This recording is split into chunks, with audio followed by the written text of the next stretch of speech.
timbangin po natin ang pangyayari kung saan ba talaga nagsimula ang kaguluhan sa nangyaring rally kahapon at kung sino talaga ang pasimuno nito.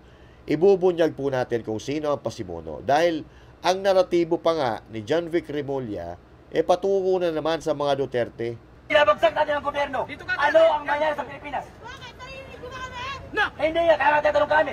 Kung gusto mo pabagsakin ang gobyerno, ano? Di ba? Yan ang problema. MPA! Kagaya namin yung itsura nila, pinapamukha namin sa kanila yung mukha nila. At yung mukha nila, pag nanakaw, ganyan o, nakatakip ng mukha. Kaya sila magnakaw eh. Ito po yung ginawa nila kahapon. May mga balita kami, mga dating politiko, Filipino-Chinese, may isa naman lawyer. Ayan yung mga binabantihan namin yun. Mayroon kaming isang narinig na rally doon sa Bonifacio Monument. That was a confirmation na they had intent to burn the palace. Kung sinabi po ni Secretary John Vic Remulla na ang pakay daw nga po ay marating ang Malacanang, parang yung nangyari sa Nepal, na nanunog ng parliamentary building. It confirmed po ito? Yes po. Justisya sa mga kabataan! Palayain ang mga ikinulong na mga pulis! Palayain si Jukay! Tapos, tinatawagan namin si Clarice ng Umbrella upang magbigay ng isang mensahe! Now, sino ba nagrarally dyan sa harap ng MPD? So, tandaan natin na ang mga nakakulong dyan ay yung mga nanggulo kahapon doon sa protesta, sa rally. Okay? Narinig nyo naman, tinawag ang pangalang Gabriela. Ang Gabriela po ay isang party list under the umbrella of Makabayan Black. So now, alam nyo na kung saang grupo nanggaling ang nanggulo. Diba? At eto na nga mga kababayan, Master Judea, nagbabalik na naman. Kumusta po kayo? Okay? Pasensya na po kayo at medyo namamaos po tayo ngayon. Kasisigaw natin kahapon. Kakasigaw natin dyan sa EDSA Shrine. Pero ganun pa man, kahit may kapausan, patuloy pa rin tayo sa magbabalita sa mga nangyayari sa ating bayan. Ipagpatuloy natin ang pagbabalita kahit wala nangyari sa rally kahapon. Nandiyan po tayo maghapon sa EDSA Shrine kahapon. Actually, tanghali na. Maghahapon na kami dumating dyan. Pero ganun pa man, nakiisa po tayo sa panawagan laban sa korupsyon. At kahit namamaos tayo ngayon, patuloy pa rin tayo sa pag-atin ng balita para sa ating bayan. Yan. At eto na nga mga kababayan, Malacanang tinanggang sunugin kahapon. Pero ang sisi sa Duterte pa rin. Kasi gustong palabasin ni John Vic Remulla mga kababayan na nanggaling sa mga grupo ng Duterte protesters yung mga nanggulo. At susunugin natin yan mamaya kasama ang ebidensya. Susunugin natin ang naratibo ni John Vic Remulla. Dahil bistado mga pasimuno ng gulo. Walang hiya kayo. Magdusa kayo dyan sa kulungan dahil kayo ang mga salot sa lipunan. Pag-uusapan po natin yan pagkatapos lang. Yan ang banatero, walang inuurungan. Pag tama palakpakan, pag mali ay babanatan. Yan ang banateros, boses ng ordinaryong Pilipino. Banateros ay walang makakaawan.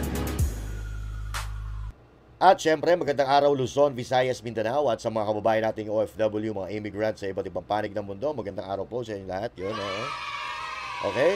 At syempre pa, bago tayo magsimula, huwag kakalimutan na mag-like, mag-share at mag-subscribe sa ating channel para lahat tayo masaya. Yun, Okay.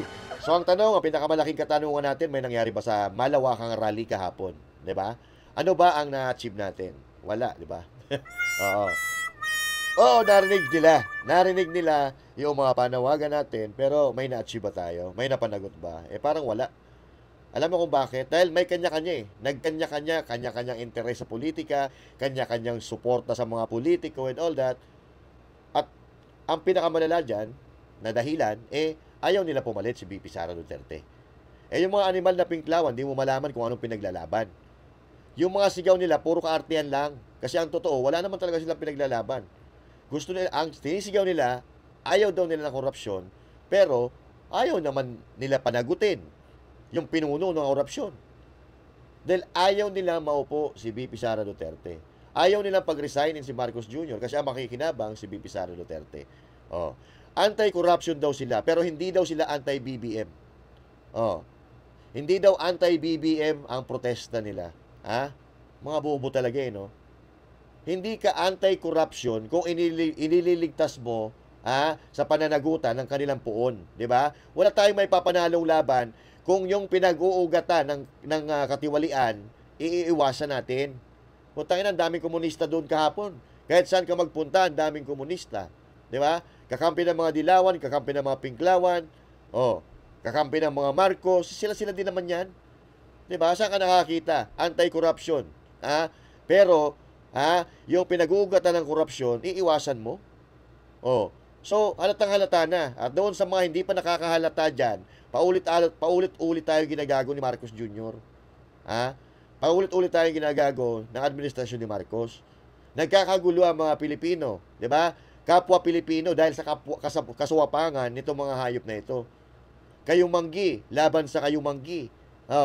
Dahil sa kasamaan ng mga politician na 'yan. Paulit-ulit tayong nililinlang gamit ang kaban ng bayan, 'di ba? Nakikipagsabwatan kung kani-kanino para mapanatili yung kanilang kapangyarihan at yung kanilang trono. 'Di ba? Mga demonyo na po ang pag-uutak ng mga taong ito. Bagay na hindi maganda para sa ating mga Pilipino. Kung mananawagan po tayo, walang kulay. Kaya lang kahapon, mga kababayan, wala namang kinalaman si VP Sara Duterte sa flood control project na yan. Puta, bakit kailangan panagutin si Duterte? 'Di ba? Yung mga komunista, kinakasangkapan nila para guluhin yung kahapon na protesta. At yung mga pulis naman, sinusweldahan ng Estado, yun naman ang haharang sa mga protesters na bayad ng mga politiko. 'Di ba? Yung mga nanggulo na mga protesters na nanggulo, yun ang binabantayan ng pulis. At ang pinakamalala dito, yung mga kapulisan ang sumasalo ng galit ng taong bayan na sana, 'di ba? Wala namang kinalaman ng taong bayan sa pagnanakaw sa gobyerno. At ang masama dito, nagagamit sila bilang kasangkapan ng pagbagsak ng ating bayan. Biruin mo, ang nakakagalit dito tingnan nyo, binabantayan nila yung mga politiko, imbis na yung taong bayan. Yung taong bayan, kakampi dapat nila, pero yun ang nagiging kalaban nila. Tingnan ko hapon. Nagkasakitan kahapon. Isa pa itong si Vice Ganda, pabida-bida. Akala mo kung sino magsalita. Tingin mo, huwag kang magsisigaw dyan. Kung parte ka ng sistema na napungal ka. 'Di ba? Lakas mo tumayo dahil sa entablado na yan, nananawagan ka ng anti-corruption, may kontrata ka sa online gambling. Nagpo-promote ka ng online gambling na nakakasira sa buhay ng mga Pilipino. Hipokrito ka, kabayo ka, Vice Ganda. Sana, kung talagang tunay ang pinapanawagan mo, tinodo mo na. Tinodo mo na ang pagsigaw, pinangalanan mo yung mga kurap. Isa ka pa May iniilagan ka rin dahil ang amo mo may malaking share diyan sa istasyon na pinagtatrabahuhan mo. Di ba? Di ba hindi mo mabanggit-banggit yung pangalang Romualdez? Dahil amo mo malaki ang share sa istasyon na pinagtatrabahuhan mo. Kahapon, mga kababayan, napanood po natin ang iba't ibang eksena. Di ba? Iba-ibang eksena kung sino-sino ang pasimuno ng mga kaguluhan, 'di ba? Na lumalabas sa investigasyon na pinunduhan ng ilang gahaman na makakapangyarihan para sa sarili nilang interes. At ngayon, gusto na naman nila ibintang sa mga Duterte yung kaguluhan na nangyayari. Duterte na naman, 'di ba? Walang hiya, walang kamalay-malay, kinidnap na, pinakulong na, tapos ngayon, siya na naman na napagbintangan. Pero mga kababayan, timbangin po natin ang pangyayari kung saan ba talaga nagsimula ang kaguluhan sa nangyaring rally kahapon at kung sino talaga ang pasimuno nito. Ibubunyag po natin kung sino ang pasimuno dahil ang naratibo pa nga ni John Vic Remulla patuko na naman sa mga Duterte. Gumagawa na naman siya ng eksena na ikakabit na naman sa mga Duterte, mga pro-Duterte supporter na naman ang sisisihin nila. Pero nasunog po yung naratibo na yan, mga kababayan. Ipapakita ko sa inyo kung papaano mag-rally ang anti-Duterte at ang pro-Duterte. Okay? So ito, simulan natin dito. Pinabagsak natin ang gobyerno. Ano ang nangyari sa Pilipinas? Hindi yan, kaya tatanong kami. Kung gusto mo palabagsakin ang gobyerno, ano? Di ba? Yan ang problema. NPA! Eto. So eto mga kababayan, Duterte supporters versus itong supporter ng mga kaliwang grupo.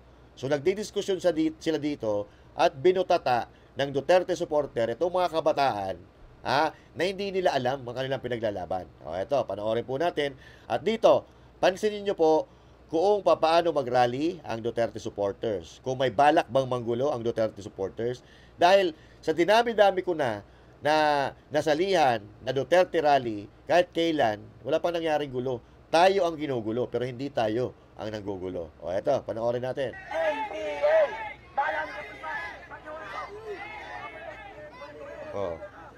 Siya. Pag-asa ng bayan yan, ha? Tumahimik kayo. Tanggalin mo yung mask. Ano kung matapang ka? Tanggalin mo. Tanggalin mo, NPA!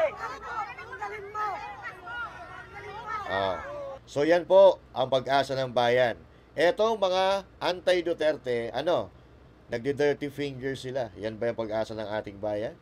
Samantalang dito, sa hanay ng mga Duterte supporters, wala kang makikitang ganyan. Nagsisigawan, oo.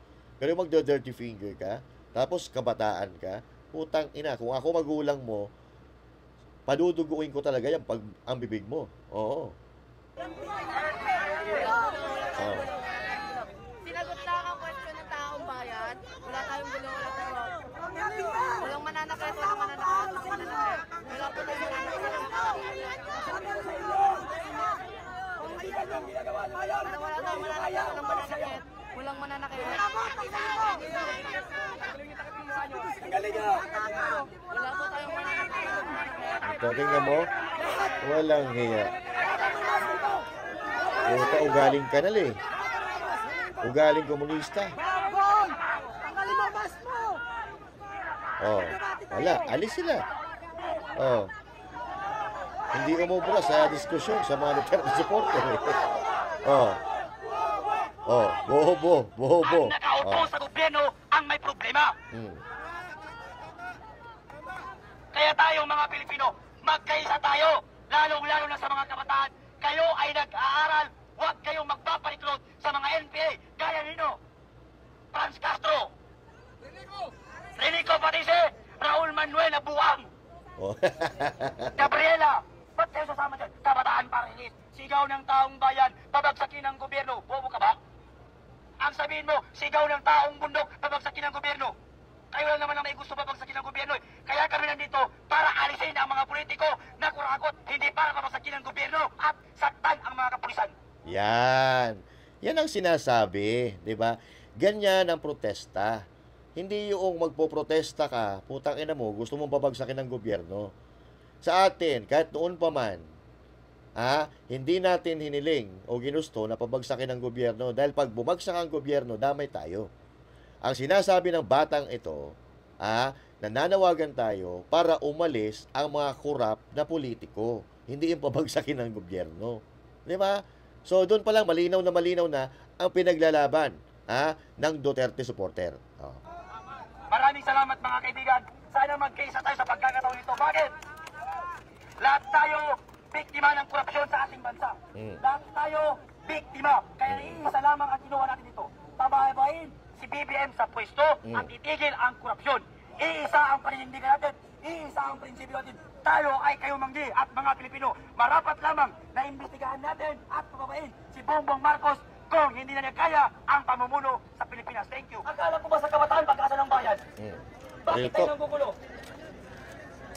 Kung buhay lang si Dr. Jose Rizal, sigurado kung sasabihin niya, ang kabataan ay laso ng bayan. Yon. Lahat tayo estudyante. Lahat tayo nag-aaral. Imposible na ikaw na estudyante magpa-under ka sa putang ina na para lang saktan ang mga kapulisan. Estudyante tayo. Tapos magpapa-under tayo sa mga komunista. Nag-aaral tayo. Pinapaaral tayo ng mga magulang natin. Para saan? Para gumanda ang ating kinabukasan. Bakit natin pinaparesign si Marcos? Para maitigil ang korupsyon. Dahil ayaw natin na mamana ng kabataan sa susunod na henerasyon ang pamumulitiko na puro nakaw. Kaya tayong mga kabataan, magkaisa tayo at sukpuin natin ang korupsyon sa ating bansa. Real talk, at eh. pababain si Bongbong Marcos sa pwesto ng walang daas. Wika laban sa korupsyon. Wika laban sa politiko na magnanakaw. Hindi daas ang kailangan natin. Kung siseryosohin tayo ng pulis at kasundaluhan, ano ang laban natin? May basuka, may chopper, may helicopter, may tanke, may amphibian missile. Anong laban ang bato natin? Anong laban ng mga bote na dala natin? Ayan! Umula ng bato ang mga putangin ng mga komunista na yan. Ayan. Oh. Kaya tayo, pinapaaral tayo para sa magandang kinabukasan natin. Huwag tayong maging sunod-sunuran sa mga politiko na walang inisip kung hindi sariling interes lamang. Oh, diba? Sabi ko sa inyo pag sineryoso tayo ng pulis, ubus tayo. Mag-isip-isip muna kayo bago kayo maging matapang-tapangan. Yan. So yun. Real talk, mga kababayan. Oh. Totoo yung sinasabi niya Malaman, bata pa yan. So, nilecturean niya ngayon yung mga kabataan dyan na nagbabad finger, kung ano-anong pinagsasabi, na hindi naman talaga nila alam kung ano kanilang pinaglalaban. So, matalino bata ito. Hindi ko to kilala. Ha? Pero dito mo makikita na ang kampo ng mga Duterte protesters ay matitino. Walang balak manggulo. Kaya minumura nga niya Yun ang babato, di ba? Malayo sa naratibo ni John Vic Remulla na mamaya susunugin natin yung kanyang mga sinabi. Ang panawagan ng Duterte Aligned supporters or protesters ay Marcos resign.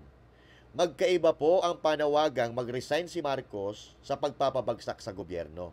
Ang pagpapabagsak sa gobyerno, yan ay panawagan ng mga komunistang gago at mga demonyo. Ha? Yun po ang panawagan natin. Katulad ng sinabi ng batang ito, mag-resign si Marcos kung hindi na niya kaya na patakbuhin ang gobyerno, pero hindi natin ninanais na bumagsak ang gobyerno. Dahil kahit si Pangulong Duterte, ayaw niya ng gulo. Kung si Pangulong Duterte magsasabi na sige, pasukin na natin ang Malacanang, noon pa, pinasok na natin yan. Pero naririnig nyo sa bawat pagsasalita ni PRRD na huwag nyong gagawin yan. Huwag kayong lulusob sa Malacanang. Diba? Sa liwasan, kung matatandaan ninyo, nagsalita si PRRD, hindi pa yan ang panahon. Kasi pag sinira natin ang Malacanang, ang ipinagpagawa dyan ay pera ng taong bayan. So gusto natin na maayos ang Pilipinas, pero yung pag-aari ng Pilipinas, sisirain natin. Dapat ang sinisira natin, ang buhay ng mga demonyong politiko na yan, hindi yung pag-aari ng Estado. So biruin mo, susunugin ang Malacanang na ang pinagpagawa dyan ay galing sa kaban ng bayan. Sino ba namang matino ang makakaisip niyan? Patalsikin natin ang mga korap at ayusin natin ang Pilipinas. Nananawagan tayong mga Duterte supporters na siya ay mag-resign dahil ito ang mapayapang pamamaraan para mabago ang sistema ng bansang Pilipinas. Hindi bang para manggulo.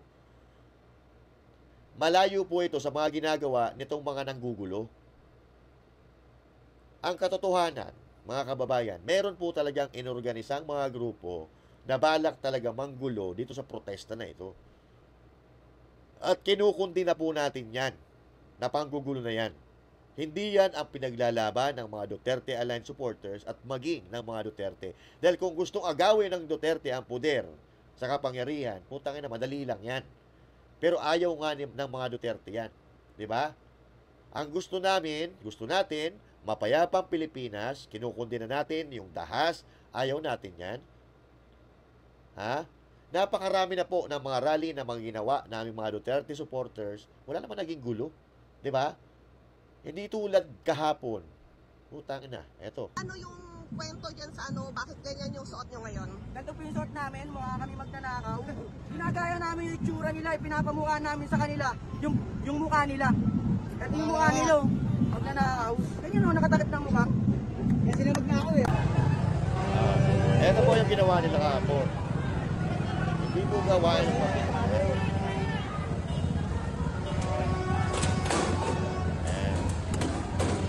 sira.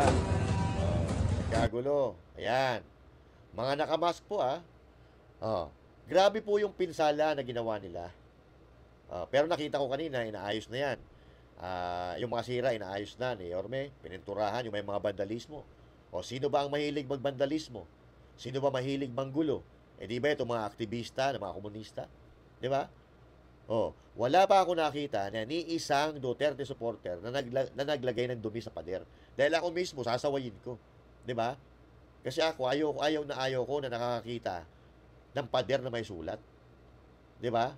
So, sino-sino ba ang mahilig magbandal dyan? Di ba yung mga komunista? Di ba?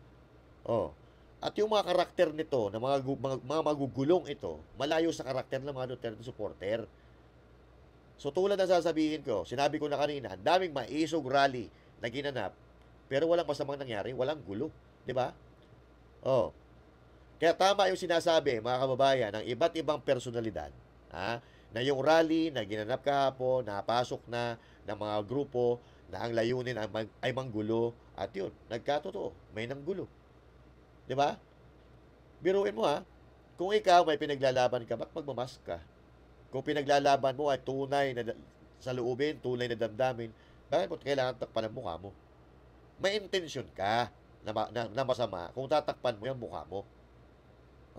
Kaya nga napakarami natin nakikita ng mga post na nagpapaalala para tayo mag-ingat dahil umano'y may mga organisadong grupo na manggugulo. Ayun, nagkatotoo. At eto, may lead na po si Mayor Isko kung sino ang may pasimuno. Panoorin natin. Mga dayo. Mga dayo daw. Taguig, nakita ko yung mga address Taguig, Pasay, Parañaque, Caloocan, Quezon City. May may nag-organize na alam namin ngayon yung may mga balita kami, mga dating politiko, Filipino-Chinese, may isa naman lawyer.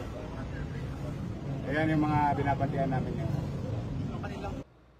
Ayan malinaw. Dating politiko, Filipino-Chinese, may lawyer pa, may abogado pa. Iniisip ko naman, baka yung iba dito, kalaban ni Yorme sa politika, para sirain ang Maynila, guluhin ang Maynila. Di ba? So, abangan natin kung sino ang lalabas sa tawas. Okay? Abangan po natin kung sino lalabas sa tawas. Pero mamaya, ibubuking na natin kung sino sila. Standby lang po. At matunog din na lumalabas ang isang tawag dito, isang rapper turned negosyante na si Boss Toyo daw, di umano, mga kababayan, ang nanghikayat dito sa mga kabataan, nakasabwat ng ilang politiko at personalidad na dumalo sa protesta na ito para manggulo. Yun yung mga naririnig natin. Yan, ayon daw di umano sa inisyal na investigasyon ng ating mga kapulisan. So, yan ang problema kasi sa mga walang laman ang utak, mga kababayan Ang alam lang nila gumawa ng gulo, pero hindi nila alam kung paano nila lulusutan yung gulo. Ayan, maraming inaresto. Mabibisto sila at mabibisto kahit anong gawin nilang pagtatago. At ang siste, mukhang mapupunta na naman ang sisi sa mga Duterte. Lahat na lang kasalanan ni Duterte. Putang ina. Bakit takot kayo na makabalik ang Duterte sa kapangyarihan sa pwesto? Bakit? Madadayet na naman yung mga amo ninyo sa pagkukurap? Mamuauubos na naman yung mga adik? Ganun ba? Pero mga kababayan, kahit ibintang pa nila ng ibintang sa ibang tao, mabubuko at mabubuko tulad nito. Pinag-aaralan pa namin. Pero mayroon kaming isang narinig na rally doon sa Bonifacio Monument, sa Liwasan Bonifacio, na sinabi nung na may hawak na mic, sandali na lang, pupunta na tayo ng Mendiola, dalahin nyo na ng mga lighter nyo. So, that was a confirmation na they had intent to burn the palace. So, susunugin daw. Ano sabi ni Remulla? Pinagbintangan niya na ang nanggugulo ng rally ay galing daw sa Liwasan Bonifacio. Pero ang lumalabas sa investigasyon ng mga pulis, mga kababayan, ay sa Luneta galing, yung mga nanggulo. Di ba? Eh baka mabad trip si Remulla dyan sa mga kapulisan. Baka mabad trip ito sa inyo, matanggal kayo. Mukhang hindi kayo naabisuhan. Dapat ang naratibo galing sa Liwasang Bonifacio, yung mga nanggulo. Para goods kayo ni Remulla. Oh, goods kayo ng amo ninyo. So malinaw po mga kababayan. Galing daw sa Liwasang Bonifacio at meron silang video. Pero iba po ang report na nanggagaling sa kapulisan. So pakinggan po natin. Gusto ko pong kamustahin yung ating mga pulis na nasugatan at yung kanila pong mga injuries. Hopefully minor lamang. Wala naman po bang seryosong nasaktan, Major? Doon po sa ating 131 na injured na pulis, bale 15 po dito yung nangailangan po ng kailangan pong madala ng ospital para po ma-treat po yung kanilang mga injuries. So meron ang pinakagrabe po dito is yung nakikita natin na kumakalat sa social media na may hiwa po yung braso. So siya po yung pinakagrabe na injury at saka yung may tama po sa ulo. Nako. Mama, matutukoy po ba? Kasi nakikita naman po sa video, although kasi balot na balot, ano? Pero matutukoy pa po ba kung sino yung mga nanakit na yan? O arestado na ba yung iba? Meron na po tayong arrested, nasa 113 po. Sila po yung mga nanggulo ng bato, nanunog, nung po sa area po ng Ayala at saka po ng Menjola at ganun din sa Rec. So, Major Hazel, no, ito po yung 113 na arrested. Mayroon kanina kaming pinakinggan at nakita mga soundbite po mula kay Mayor Isko Moreno. Asan po sila ngayon at natukoy na ba kung sila po ay organisado? Sila ho ba ay na-drug test na ho ba? Ano po ang kanilang kalagayan po? Mga karamihan ho pa rin ba ay mga menor de edad? Karamihan po dito ay mga minors, kung kaya't tinak po natin ang DSWD para po tulungan tayo, para po malaman natin kung meron pong, sila po yung magkakandak para po malaman kung may discernment po itong mga minors na ito, para malaman kung alam po ba nila yung ginawa nilang paninira at pananakit. Yung po mga minors natin, ina-assist po sila ng DSWD, sila po lahat, kasama po yung mga off-legal age natin na mga nahuli. Sila po ngayon ay nasa Manila Police, kung saan po sila po iniimbestigahan. Susundan ko lang, nag-drug test po ba sila? Sila ba yung sumailalim sa drug test? Since hindi po sila nahuli ng drug-related na case, hindi po sila dinag-test. Yung pong sinabi po ni Secretary June Vic Remulla na ang pakay daw nga po ay marating ang Malacanang, ano? Parang yung nangyari sa Nepal, ano? Na nanunog ng parliamentary building. It confirmed po ito? Yes po. Trinay po nila na makapasok ng Malacanang from, nauna po kasi galing sila ng Luneta, tapos saka po sila nagpunta. Ayan ang sabi ng pulis, malinaw, galing sa Luneta. Luneta nang galing yung mga nanggulo. Pulis po ang may sabi Kasi nga, wala sa Duterte allied groups ang may posibilidad na manggulo dahil ayaw nga ni Tatay Digong ng ganyan. So basag, sunog, at mamaya mas babasagin pa natin ang naratibo ni Remulla. Ng area ng Ayala Bridge kung saan po nagsimula po silang magsunog.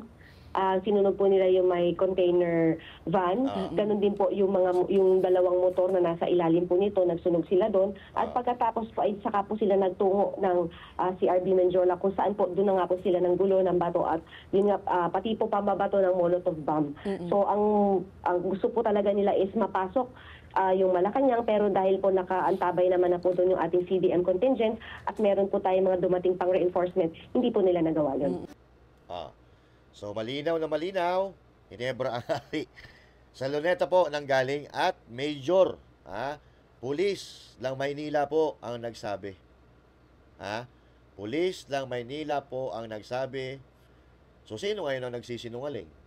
It's either yung pulis na nandun mismo sa Maynila or si John Vic Remulla na nagsasabi na meron daw siya ng video galing sa Liwasang Bonifacio na pinagdadala ng lighter yung mga tao.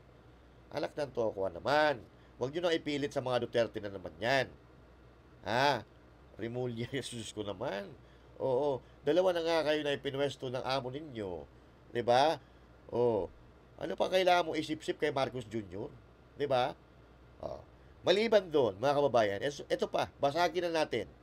Basagin na natin ang trip ni John Vic Remulla. Baka magbida-bida pa yan Diba? i-booking na natin kung sino talaga ang pasimuno ng gulo. Sa tingin nyo, sino? Sa tingin nyo, sino ang pasimuno? Panoorin natin to para malaman natin. Ang biktima! Sa Marikina na nababaha! So, itong rally po ito, ngayon lang po itong araw, nagrarally po sa harap ng Manila Police District. At dyan po nakakulong yung mga hinuli kahapon. Okay? Nababaha at umuulan! Walang trabaho ang magulang! Si Chukoy ay isang PWD! Ano ang ginawa? Si Chukoy po yung fishball vendor na nananawagan na ibaba ang presyo ng fishball, ng kikiam, lahat. Yung parang naka-pink ata yun na hinuli ng mga pulis kahapon. Yun pala po ay PWD. Okay? Ng pulis!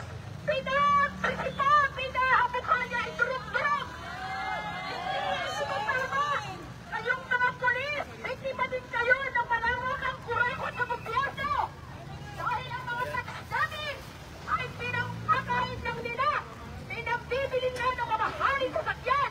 Trilyon-trilyon na po ang utang natin! Pero ang trilyon-trilyon ito pala ay pinagpapakasasa lang ng mga demonya, mga kawala! Diyan sa Malacanang kasabot ang presidente ng ating bansa! Ayan. So, nandyan sa Malacanang, kasabwat ang presidente ng ating bansa sa korupsyon. Mamaya, tuloy muna Kaya natin. hindi marapat na tayo ay saktan ng mga kapulisan ito dahil tayo ay biktimang lahat ng kalawakang kurakot na to. Ang Galing, no? dapat, ikulong ang kanilang tungkogin ay ang mga kurakot sa gobyerno. Hindi tama na tayo mahihirap ang gawa ng saktan ng mga pulis na to. Kawawa nga naman, di ba? Pag mahihirap, sasaktan yung mga kailangan ng nanakaw, Inyong sasaktan. babantayan. Dahil ang ating panawagan ay para sa lahat. Dahil ang sambayan ng Pilipino ay sinamunawan ng hiyak na ng mga nasa PWS at mga ito.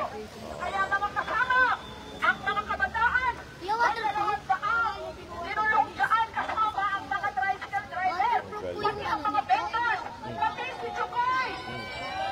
Si Chukoy na bumibili lamang at tumakbo lamang papunta doon sa may pumutok na siyunong. Pati si Chukoy, hinuli at pinugbog nila. Hustisya para kay Chukoy! Hustisya sa lahat ng biktima! Hustisya! Palayain ang lahat ng kabataan na nandyan sa lugar! Kung hindi niyo papalayain, Sound family, no? araw kami pupunta sa kalsada at lahat ng tao sa bayan ng Pilipinas galit na sa matinding korupsyon na nagaganap sa ating bansa. Kaya, pinananawagan din natin sa ating Mayor Isko Moreno. Yorme. Ipalamasin niyo ang mga bata ang kanyang kailangan naman. Panawagan ay hustisya sa ating bayan. Kaya kung hindi niyo papalamasin ito, mas malawang nalalabas sa lansangan ng mamamayan. Kaya po, kayong mga kapulisan, ang tax natin pare-pareho tayo nagpapakahirap. Pero anong ginagawa ng mga kurakot? Kanila lamang itong pinagpapakasama. Pamamat pa ito. Dapat ba tayong tumahimik? Dapat ba tayong makinig na lang sa balita? Hindi! Ang mga kahit ang mga newscaster, kahit ang mga bisag, galit na rin. Kaya malawak na ang sambayanang nagagalit sa ganitong kalagayan.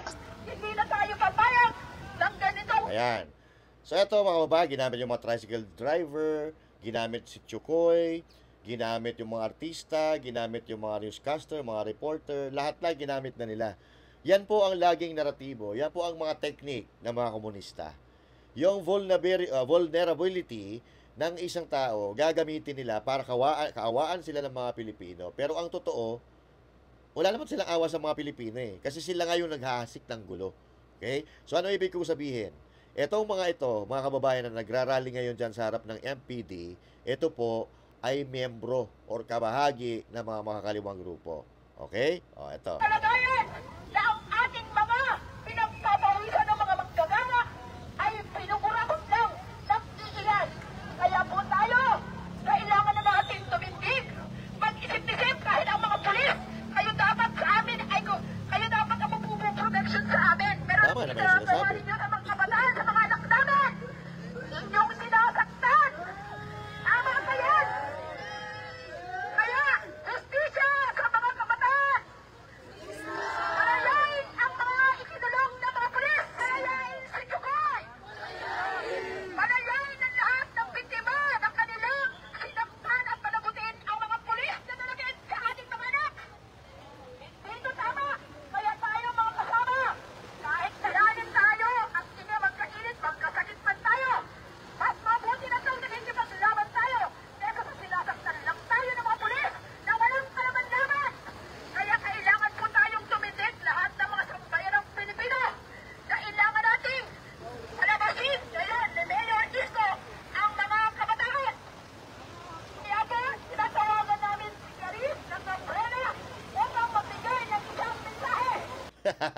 Ayan.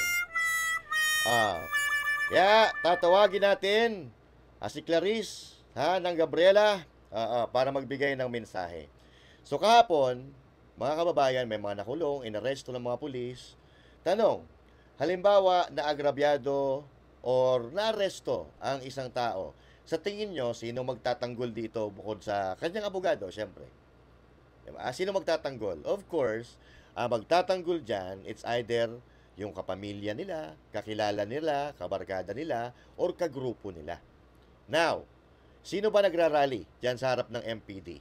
So, tandaan natin na ang mga nakakulong dyan ay yung mga nanggulo kahapon doon sa protesta, sa rally. Okay? Narinig nyo naman, tinawag ang pangalang Gabriela. Ang Gabriela po ay isang party list under the umbrella of Makabayan Black. So now, alam nyo na kung saang grupo nanggaling ang nanggulo. Di ba? Sa tingin nyo, kung halimbawa, ang mga nakakulong dyan, inaresto, mga Duterte supporters, sa tingin nyo, ipagtatanggol ng Gabriela? Hindi. Hindi nila ipagtatanggol yan dahil ang Gabriela party list ay kilala na under ng mga Bayan Black at galit na galit sa mga Duterte. Diba? So ngayon, sunog ang naratibo ni Remulla na ang mga nanggulo at gustong manunog sa Malacanang ay galing sa Liwasang Bonifacio. Diba? So, kahapon, yung Gabriela na ito, nandyan ito sa Luneta, yung grupo nito. Nakita naman natin dyan sa mga balita, Gabriela, Kabataan, kahit kung ano-anong grupo yung nandun sa Luneta. Diba? Doon sila nagrarally. At ang sabi ng kapulisan kanina, yung mga nanggulo sa Mindiola ay galing sa Luneta. Sunog ang naratibo ni Remulla. Remulla. So, malinaw na nanggaling ang grupo ng mga nanggulo dito sa grupo ng Makabayan Black. Kasi ayan, gusto nga nilang palabasin Gusto nilang palabasin yung mga nakakulong dyan na sa totoo lang naman may mga sinirang property ng Maynila na dapat nilang panagutan at pagbayaran. Di ba? Gusto nyong palabasin pero may ginawang katarantaduhan ng gulo. Di ba? Sinaktan yung mga pulis na imbis nakakampihan tayo ng mga pulis na alam naman natin na nararamdaman nila yung nararamdaman natin, tayo pang makakalaban dahil sa pasimuno kayo mga gagong mga demonyo na mga komunista kayo. Di ba? Ang panawagan ng mga Duterte supporters, Marcos resign.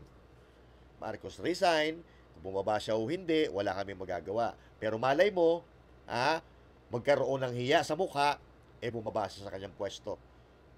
Pero hindi namin ninanais ng mga Duterte Alliance supporters na manggulo.